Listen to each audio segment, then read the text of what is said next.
బొమ్మల కథలు. ఒక అందమైన చెరువు పక్కన చింతపల్లి అనే ఓ గ్రామం ఉండేది. ఆ గ్రామంలో దాదాపు అందరూ జాలర్లే ఉండేవారు.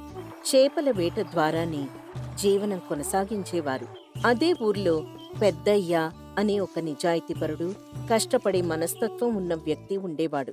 అతని దగ్గర ఒక చిన్న పడవ మాత్రమే ఉండేది. అలా ఓ రోజు మిగిలిన జాలర్లు, పెద్దయ్యా, మొన్నీ మధ్యన ఆరోగ్యం బాగాలేదన్నావు. కుదుట పడిందా? నా ఆరోగ్యానికి ఏమిలే, అదే బాగు. ఏంటో పెద్దయ్యా, ఒంటరిగా ఎట్టా నెట్టుకొస్తున్నావో ఏమో. నిన్ను చూసుకోడానికి నీ ఇంటిది కూడా లేకపాయే. కనీసం పిల్లాజల్లా అయినా ఉన్నారా అంటే ఆ దేవుడు ఆ అదృష్టం కూడా ఇవ్వలేదు. మరేం పర్వాలేదులే. ఉన్నన్నాళ్ళు మా ఇంటిది కష్ట నష్టాల్లో నాకు తోడుగానే ఉంది. ఇక పిల్లలంటావా, ఒకరికొకరు పిల్లలమై ఆ లోటు లేకుండా ఉన్నదాన్లో సంతోషంగానే ఉన్నాం. కాని ఆ దేవుడు ఉన్నపళంగా దాన్ని తీసుకెళ్ళిపోయాడు. అవును పెద్దయ్యా, ఏ తోడు లేకుండా ఒంటరివాడివైపోయావు.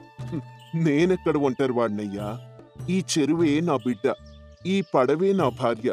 ఈ రెండింటితో నేనున్నంత కాలం ఎప్పటికీ ఒంటరివాణ్ణి కాదు. భలే మొండి ధైర్యం గలవాడివయ్యా నువ్వు. అందుకే నీ మాటకెప్పుడు అడ్డు చెప్పాలనిపించదు. మాటలు చాలేరా, ఇక పనికి వెళ్దాం పదండి. చెరువులో చేపలు పడితేనే కదా కూడు గుడ్డ గూడు. పదండి పదండి. ఆ సరే పెద్దయ్యా, పద. బాబాయ్ బాబాయ్, ఈ పాలి నేను కూడా మీతో వేటకొస్తాను అన్నాడు ఓ చిన్న పిల్లాడు. నువ్వా? నువ్వెందుకయ్యా? బడికి పోయి చక్కగా చదువుకోక. ఉహుం, వస్తాను బాబాయ్. ఒక్క పాలి నేను కూడా చూసి నేర్చుకుంటాను. అట్టాగే, పద చూద్దుగాని. అని చెప్పి ఆ పిల్లోణ్ణి కూడా ఆ రోజు వేటకు తీసుకుని వెళ్తాడు. కాని ఆ రోజెందుకో ఎక్కువ చేపలు దొరకవు. దీంతో ఆ పిల్లాడు, ఛ, ఏంటి బాబాయ్, పొద్దున్నుంచి ఈ చెరులో పడి తిరుగుతూనే ఉన్నాం. ఒక్క చేప కూడా పడలేదు. సరే సరే, మరేం పర్లేదులేరా. ముద్దెక్కుతుంది కదా, మర్నాడు చూసుకుందాన్లే. ఆ అట్టగే బాబాయ్. దీంతో వాళ్ళు అక్కడ్నుంచి తిరిగి ఇళ్లకు వెళ్ళిపోతారు. ఆ మరుసటి రోజు మళ్లీ వేట మొదలు పెడతారు. ఆ రోజు కేవలం కొన్ని చేపలు మాత్రమే పడతాయి. ఛ, ఈ రోజైనా చాలా చేపలు పడతాయేమో, ఎక్కువ డబ్బులు వస్తాయేమో అనుకున్నాను. అయ్యో, అలా అనుకోకు బాబు. చేపలు అంత తేలిగ్గా వల్లో పడవు. దీనికి చాలా సహనం కావాలి. ఏమో బాబాయ్, నాకు ఆ అదృష్టం లేదేమో. అదిగో మళ్ళీ. చేపలు పట్టడానికి అదృష్టం కన్నా పట్టుదల ముఖ్యం బాబూ. సరే పెద్దయ్యా. అయినా నీకిప్పుడే ఇవన్నీ ఎందుకు చెప్పు? చూసావు కదా, ఇక మర్నాటి నుంచి చక్కగా బడికి పోయి చదువుకో, సరేనా? అట్టగే బాబాయ్. అలా ఆ రోజు వేట కూడా పూర్తవుతుంది. అలా రోజులు గడుస్తూ ఉంటాయి. ప్రతిరోజు తెల్లవారుజాము నుంచే చెరువు దిశగా నడుస్తూ దైవం కంటే పనిమీదే నమ్మకంతో పనిచేసేవాడు. కాని కాలం అతనికి పరీక్షలు పెడుతూనే ఉంది. కాలం మారింది. చెరువులు ఎండిపోతాయి. దీంతో ఊర్లో కరువు మొదలవుతుంది. అప్పుడు జాలర్లు, అయ్యో, ఎంత పనైంది. కాయా కట్టం చేసుకుని బతికేటోళ్ళం ఈ చెరువునే నమ్ముకుని ఉన్నాం. ఇప్పుడెంత పని జరిగిపోయింది పెద్దయ్యా. మరేం దిగులు పడకండి.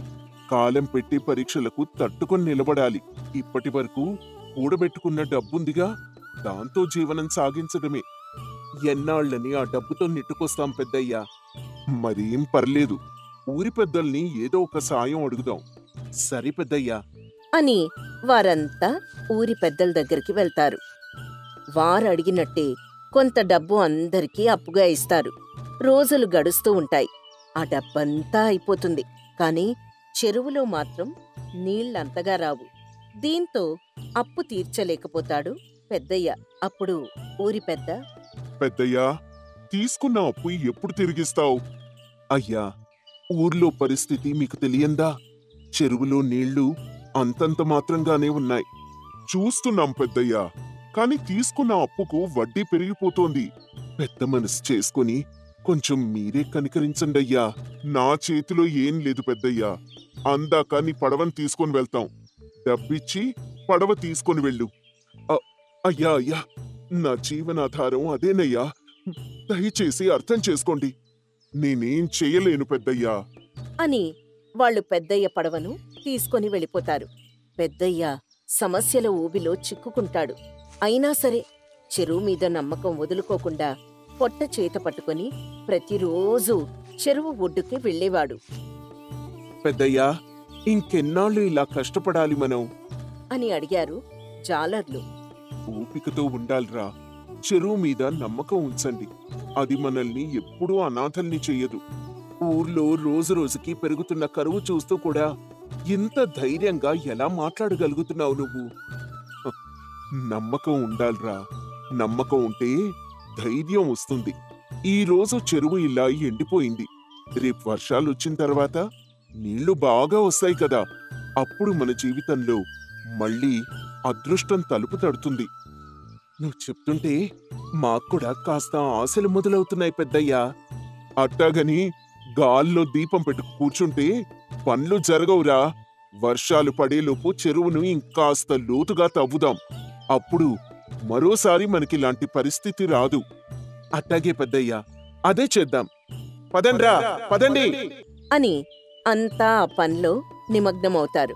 కొన్నాళ్లకి వారంతా ఆశించినట్లే వర్షాలు మొదలవుతాయి. అంతా చాలా సంతోషంగా ఉంటారు, ఒక్క పెద్దయ్య తప్ప. నువ్వు చెప్పినట్టే వర్షాలు బాగా పడ్డాయి పెద్దయ్యా. చాలా సంతోషంగా ఉంది. కాని నీ గురించి తలుచుకుంటేనే దిగాలుగా ఉంది. నాకేమైందిరా? మీరు చక్కగా చెరువులోకి వెళ్లి చేపలు పట్టండి. వెళ్ళండి. నీ దగ్గర కూడా పడవ ఉంటే మాతో పాటు వేటకొచ్చేవాడివి. కానీ ఇప్పుడు మరేం పర్లేదులే. నేను ఒడ్డున కూర్చుని చేపలు పడతాను. మీరు వెళ్ళరండి. వెళ్ళండి, వెళ్ళండి త్వరగా. సరే పెద్దయ్యా అని జాలర్లు వెళ్ళిపోతారు. పెద్దయ్య మాత్రం ఒడ్డునే కూర్చొని చేపలు పడతాడు. రోజంతా చూసినా ఒకట్రెండు చేపలు తప్ప ఎక్కువ పడవు. సాయంత్రానికి నిండు కుండలతో వస్తున్న మిగతా జాలర్లను చూసి పెద్దయ్య గుండె ముక్కలైంది.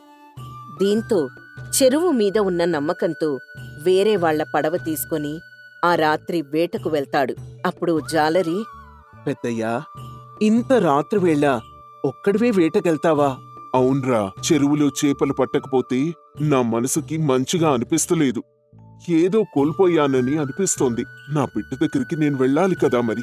సరే పెద్దయ్యా, నీకు చెరువంటే పంచ ప్రాణాలని మా అందరికీ తెలుసు. కాని నీ ప్రాణాలు కూడా ముఖ్యమే కదా. ఓ పక్క మబ్బులు ముంచుకొస్తున్నాయి. ఊర్లో పులి తిరుగుతోందనే పుకారు కూడా వినిపిస్తోంది.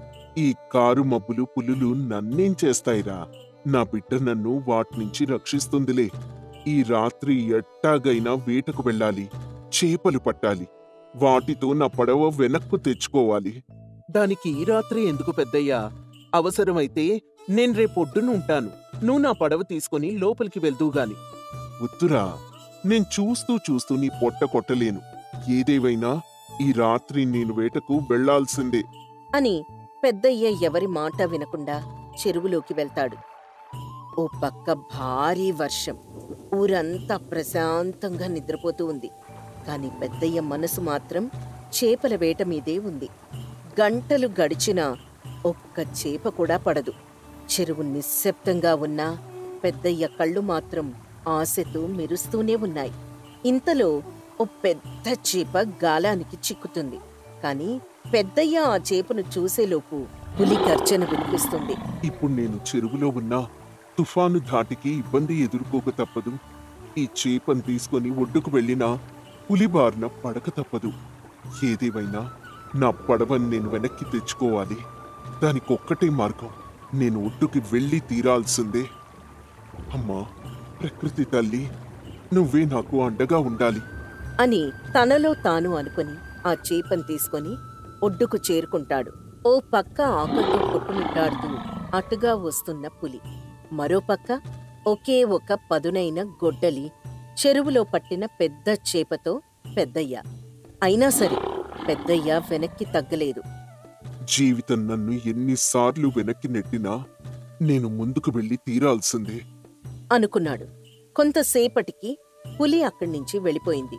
ఈ విషయం ఊరంతా తెలుస్తుంది.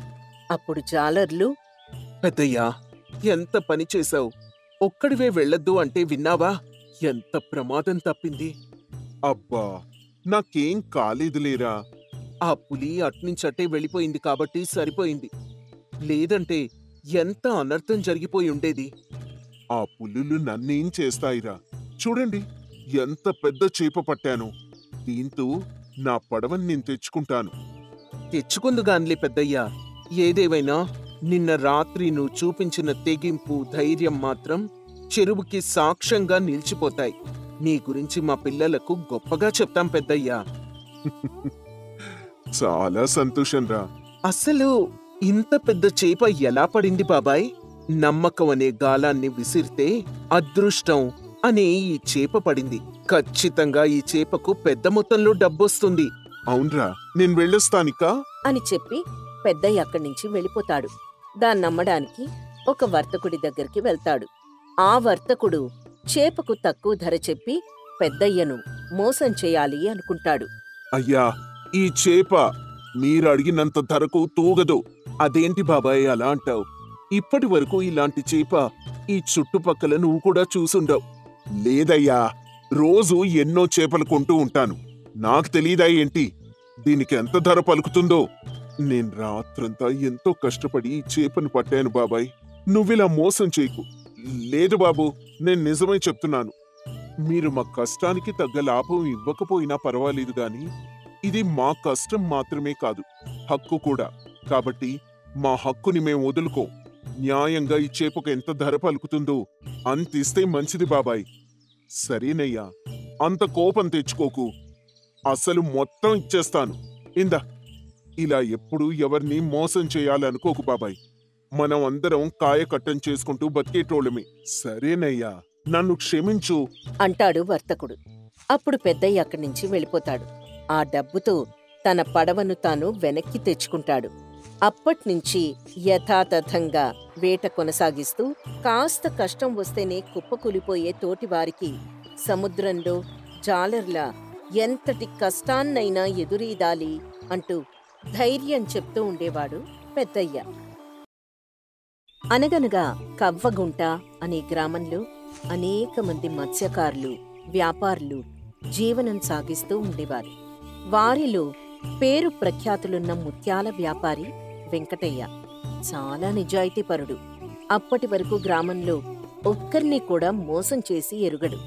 ఆ గ్రామస్తులకు కూడా అతనంటే బాగా నమ్మకం. ఓ రోజు సిటీ నుంచి ఆ ఊరికి రంగనాథ్ బాబు అనే ఓ గొప్ప వ్యాపారి వస్తాడు. ఎవరు బాబు మీరు? ఈ ఊరి కొత్తగా కనిపిస్తున్నారే. అవునయ్యా, నేను పట్నంలో పెద్ద వ్యాపారిని. మీ ఊర్లో ముత్యాలు బాగా దొరుకుతాయంట కదా? అవును బాబు, మా ఊరు మనుషుల్లానే అన్నీ మంచి ముత్యాలే దొరుకుతూ ఉంటాయి. ఆ మంచిది మంచిది. నేను కూడా దానికోసమే వచ్చాను. ఇక్కడ మీ దగ్గర ముత్యాలు కొని పట్నంలో అమ్మి మీకు డబ్బిస్తాను. అవునా అయ్యా, మంచిదండి. ఈ ఊరికి అడపాదడపా అనేక మంది వ్యాపారులు వస్తూ ఉంటారు, పోతూ ఉంటారు.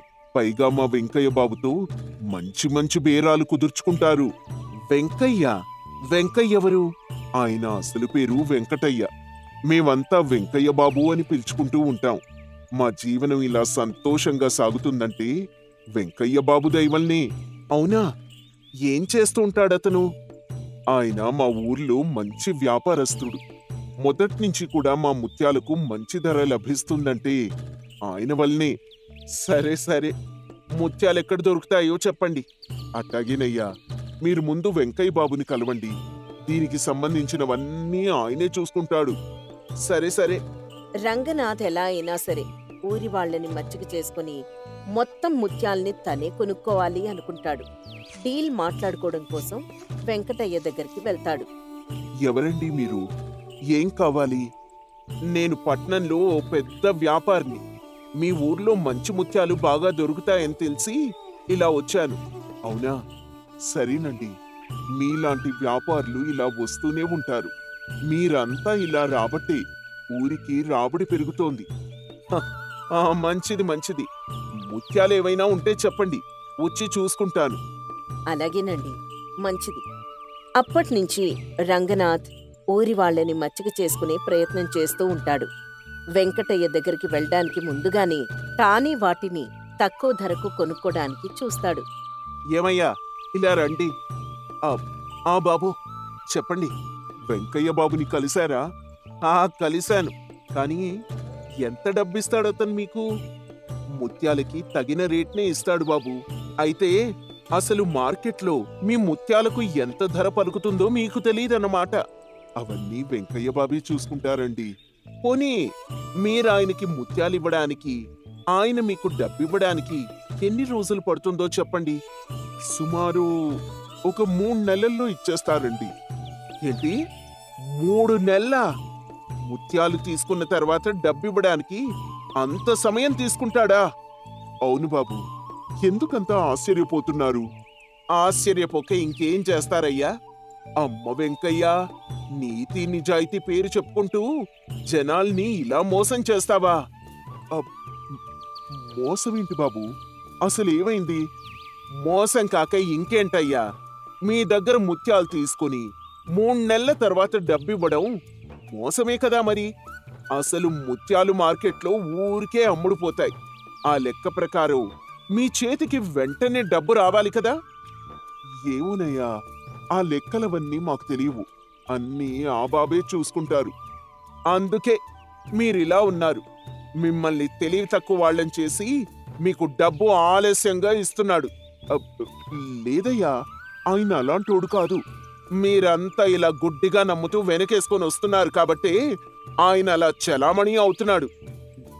లేదయ్యా, మీరెన్నైనా చెప్పండి. ఆయన చాలా మంచోడు. మాకాయనంటే అంతే నమ్మకం. మీరింత అమాయకంగా ఉండబట్టే వాడి ఆటలు సాగుతున్నాయి. బాబు, మీరు కొత్త కదా, మీకు కూడా ఆయన గురించి తెలుస్తుందిలేండి అని ఊరివాళ్లు అక్కడి నుంచి వెళ్ళిపోతారు. వీళ్ళని ఎలా అయినా మోసం చేయాలని రంగనాథ్ ప్లాన్స్ వేస్తూనే ఉంటాడు. ఇంతలో అతనికి అదే ఊర్లో ఉండే సోము అనే అతను పెద్ద ముత్యాల ముట్టతో అటుగా వెళ్తూ కనిపిస్తాడు. బాబూ, ఎక్కడికి వెళ్తున్నావు? ఈరోజు పెద్ద మొత్తం మీద ముత్యాలు దొరికాయండి. వెంకయ్య బాబు దగ్గరికి వీటిని అమ్మడానికి వెళ్తున్నాను. ఇదమ్మితే మొత్తం ఎన్ని డబ్బులు వస్తాయి నీకు? వెంకయ్య బాబు ఎంత ఇస్తే అంతేనండి. అది కూడా 3 నెలల తర్వాతే డబ్బిస్తాడు, అంతే కదా? అంతే బాబు. నువ్వు నేను చెప్పినట్టు చేస్తే నీకు పెద్ద మొత్తంలో ఇప్పుడే డబ్బిస్తాను. పైగా ఆయనిచ్చేదానికంటే ఎక్కువ డబ్బిస్తాను. ఏంటి బాబు మీరనేది? అవును, ఈసారి నీ ముత్యాలు నాకు అమ్ముతావా? నేనే విషయం అయింది మర్నాడు చెప్తానులేండి బాబు అని చెప్పి సోము అక్కడి నుంచి వెళ్ళిపోతాడు. రంగనాథ్కి సోము తన దారిలోకొచ్చినట్టు అర్థమవుతుంది. ఆ మరుసటి రోజు ఊరంతా ఈ విషయం తెలిసిపోతుంది. ఆ తర్వాత రోజు ఊర్లో, ఏరా సోము, ఆ కొత్తగా వచ్చిన వ్యాపారి నేరుగా నీతోనే బేరం కుదుర్చుకున్నాడంట? అవును బాబాయ్. ఆయన వెంకయ్య బాబు ఇచ్చేదానికంటే ఎక్కువ డబ్బు వెంటనే ఇచ్చేస్తా అన్నాడు. మరి నువ్వు ఆయనకే అమ్మేస్తావంట్రా? అవును బాబాయ్, ఇచ్చేద్దాం అనుకుంటున్నాను. అంత డబ్బు వెంటనే వస్తుంటే ఎవరు వద్దనుకుంటారు బాబాయ్? అది కాదురా, ఒకసారి ఆలోచించు. వెంకయ్య మనకు నమ్మకస్తుడు. ఎప్పటినుంచో మనకి తెలిసిన వ్యక్తి. ఇప్పుడెవరో మధ్యలో వచ్చారని అలా ఎలా అమ్మేస్తావురా? ఆయన వెంకయ్య కంటే పెద్ద వ్యాపారి బాబాయ్. ఎంతో అనుభవం ఉండుంటుంది. మనమే ఇన్నాళ్ళు తెలియక మోసపోయామేమో. మీరు ఒకసారి ఆలోచించండి. అప్పట్నుంచి ఊరి వాళ్ళంతా కూడా ఆలోచనలో పడతారు. ఈ విషయం వెంకయ్యకు కూడా తెలుస్తుంది. అయినా సరే అసలు నిరాశ చెందకుండా ఇదివరకట్లాగే ఉంటాడు. అలా ఆ తర్వాత, ఏరా సోము, మొన్న నీకు పెద్ద మొత్తంలో ముత్యాలు దొరికాయని విన్నాను. ఇంకా తీసుకురాలేదే అని అడిగాడు వెంకయ్య. అది బాబాయ్, అది ఏంట్రా నసుగుతున్నావు? నాకు తెలుసులే ఊర్లో ఏం జరుగుతోందో. తెలుసు కదా. ఇంకా నువ్వు వ్యాపారంలో చాలా మెళకువలు తెలుసుకోవాలంటే బాబాయ్, నువ్వు కూడా ఆయన్నే అనుసరించు. ఏది ఎప్పుడు ఎలా చేయాలో నాకు తెలుసులేరా. సరిగాని ఏది ఆ ముత్యాలు చూస్తాను, ఇలా ఇవ్వు. సరే చూడు బాబాయ్, ఇదిగో. రే సోము, వీటిని ఇప్పుడే అమ్మడానికి సిద్ధపడ్డావా? అవును బాబాయ్.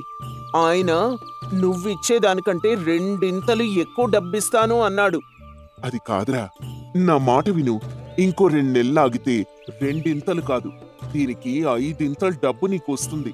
ఇన్నాళ్ళు ఇలా మాటలు చెప్పే మమ్మల్ని మోసం చేశావు బాబాయ్. నేనేనాడు ఏ ఒక్కరిని మోసం చేయలేదురా. నీ మంచి కోసమే చెప్తున్నాను. నా మాట వినరా. లేదు బాబాయ్, నేనీ ముత్యాలు ఆయనకే అమ్ముదాం అనుకుంటున్నాను. రే సోము, తర్వాత నువ్వే బాధపడతావు. నువ్వెప్పుడూ ఇంతే, ఇలాగే అంటావులే బాబాయ్ అని చెప్పి అక్కడి నుంచి వెళ్ళిపోతాడు సోము. సోముతో పాటు ఊర్లో చాలా మంది రంగనాథ్ మాయలో పడ్డారని తెలుస్తుంది. ఎలా అయినా అతని గుట్టు రట్టు చేయాలనుకుంటాడు వెంకయ్య. సోము ఆ ముత్యాలను రంగనాథ్కు అమ్మే రోజు రానే వస్తుంది. ఆ రోజు ఊరివాళ్లు ఇలా అనుకున్నారు. ఈరోజు సోము ఆ ముత్యాలను రంగనాథ్కు అమ్మబోతున్నాడంట. పదండి చూద్దాం, అసలు ఆ పెద్ద మనిషి చెప్పినట్టుగా డబ్బిస్తాడో లేదో. ఎరా సోము, వెళ్దామా? పదా. ఆ సరే బాబాయ్, పదండి.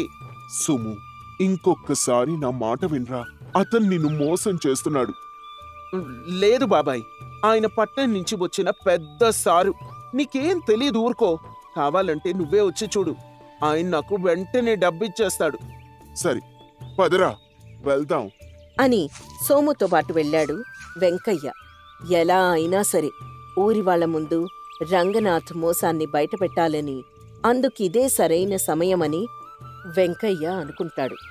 అక్కడ రంగనాథ్, ఆ రా సోము రా, ముత్యాలు తెచ్చావా? తెచ్చాను సారు. మరి మీరు నాకు ఇస్తాను అన్న డబ్బులు? సిద్ధంగానే ఉన్నాయిలేరా. సోము, ఒక్కసారి ఆలోచించరా. ఈ ముత్యాలు చాలా విలువైనవి. నువ్వు అనుకునే దానికంటే ఇంకా ఎక్కువ డబ్బే నీకొస్తుంది. ఏంటి, ఇంకా ముసలోడి మాటలు వింటున్నారా? నేను రాయల్ మార్కెట్లో వజ్రాలు అమ్మిన వ్యాపారిని. నాకు తెలీదా దేనికెప్పుడు ఎంత ధర పలుకుతుందో? అదే సారు, బాబాయ్ ఏదో తెలియక అలా మాట్లాడుతున్నాడు. లేదురా సోము, ఆయన నిన్ను మోసం చేస్తున్నాడు. బాబాయ్ నువ్వు గమ్మునుండు. అప్పుడు ఊర్లో కొంతమంది, అవును వెంకయ్య, నువ్వు గమ్మునుండు. సారు పట్నం వ్యాపారి కదా, అన్నీ తెలిసే ఉంటాయి. సరే, ఇప్పుడు నేను మీ అందరి ముందే అతను మిమ్మల్ని మోసం చేస్తున్నాడు అని నిరూపిస్తాను. అదెలా? అయినా ఇప్పుడు ఎందుకు ఇవన్నీ? మీరంతా ఎప్పటినుంచో నన్ను నమ్మి నాకు ముత్యాలు ఇచ్చేవాళ్ళు. ఇప్పుడు ఎవరో బయట వ్యక్తి వచ్చి మిమ్మల్ని మోసం చేస్తూ ఉంటే నేను చూస్తూ ఊరుకోలేను. చాలు చాలు మీ అభిమానాలు. నేను మోసం చేయనప్పుడు నేనెందుకు భయపడతాను? చాలా నమ్మకంగా చెప్తున్నారు కాబట్టి ఇప్పుడు నేను మీకు ఒక పరీక్ష పెడతాను. ఎలాంటి పరీక్షకైనా నేను సిద్ధమే. సరే, నేనిక్కడ ఒక ముత్యాన్ని పెడతాను. దానికెంత ధర పలుకుతుందో చెప్పండి. ఒకవేళ మీరు తప్పు చెప్తే దాని అసలు ధర కంటే 2 డబ్బు చెల్లించాల్సి వస్తుంది. సరే, నేను సిద్ధమే. దీంతో వెంకయ్య చాలా తెలివిగా 100 ముత్యాల నుంచి ఒక నిస్తేజంగా కనిపించే ముత్యాన్ని ఎంచుకొని రంగనాథ్ ముందుంచాడు. అప్పుడు రంగనాథ్, ఇదా? దీనికైతే నేను ₹1 కూడా చెల్లించను. మరొక్కసారి దాన్ని సరిగ్గా పరీక్షించి చూసి చెప్పండి. నా గురించి ఏమనుకున్నావు? పట్నంలో పెద్ద పెద్ద వ్యాపారాలు చక్కబెడుతూ ఉంటాను. దీనికెంత ధర పలుకుతుందో సులువుగా చెప్పేస్తాను. అవునా? సరే అయితే, ఏది? అదిలా ఇవ్వండి అని ఆ ముత్యాన్ని తీసుకొని ఒక చాకుతో దానిపై ఉండే పై పొరను తొలగిస్తాడు. అది ఇంకాస్త మెరిసిపోతూ ఉంటుంది. అప్పుడు ఊరివాళ్లు, ఏంటయ్యా ఇది ఇంత మెరిసిపోతుంది? మునుపెన్నడూ ఇలాంటి ముత్యాన్ని చూడనే లేదు. అదే గుంపులో ఉన్న మరో వ్యాపారి, అవునవును, ఇది చాలా అరుదైన ముత్యం. అన్ని ముత్యాల కంటే ధర చాలా ఎక్కువ పలుకుతుంది. అందుకే నేను సోముని ఇంకొంతకాలం ఆగమని చెప్పాను. అప్పుడు రంగనాథ్ సిగ్గుతో, నన్ను క్షమించండి. త్వరగా వ్యాపారంలో డబ్బు సంపాదించాలనే ఆశతో నేనిలా చేశాను. ఎంత మోసం చేశారు మమ్మల్ని. మీ మాటలు విని అనవసరంగా మా వెంకయ్య బాబాయ్ మీద అనుమానం పెంచుకున్నాం. దయచేసి అందరూ నన్ను క్షమించండి. వెంకయ్య బాబాయ్, నువ్వు మా అందరినీ క్షమించు. ఇన్నేళ్లుగా చూస్తూ ఉన్నా సరే నిన్ను మేము అనవసరంగా అనుమానించాం. సరేలేరా, మరేం పర్లేదు. ఒక వస్తువు యొక్క అసలు ధర మొదటి చూపులోనే నిర్ణయించి తొందరపాటు నిర్ణయాలు తీసుకోకూడదు సోము. దేనికైనా సహనం, ఓర్పు కావాలి. కాలం గడిచే కొద్దీ దానిలోని అసలు మెరుపు బయటపడుతుంది. ఒక మనిషి అయినా సరే ఓపికగా, సహనంగా ఉంటేనే అనుభవంతో ఎక్కువ నేర్చుకునే అవకాశం ఉంటుంది. నిజమేనండి, నేనే అనవసరంగా తొందరపడ్డాను. ఇంకెప్పుడు ఇలా చేయను. సరే సరే, ఇప్పటికైనా తెలుసుకుంటే అదే చాలు. నేనీ పరీక్షలో ఓడిపోయాను కాబట్టి ఇదిగోండి, నేనిస్తానన్న మొత్తం డబ్బు. మరేం పర్వాలేదు, మాకు మీ నుంచి ఎలాంటి డబ్బు అవసరం లేదు. మీ వ్యాపారానికి సంబంధించి ఏవైనా ఉంటే దాని గురించి మీరెప్పుడైనా మా ఊరికి రావచ్చు. మీకెప్పటికీ నేను రుణపడి ఉంటానండి. వెళ్ళొస్తాను. మంచిది అని రంగనాథ్ అక్కడి నుంచి వెళ్ళిపోతాడు. ఆ ఊరి వాళ్ళంతా మునుపట్లానే వెంకయ్య చెప్పే సలహాలతో ఆనందంగా ఉంటారు.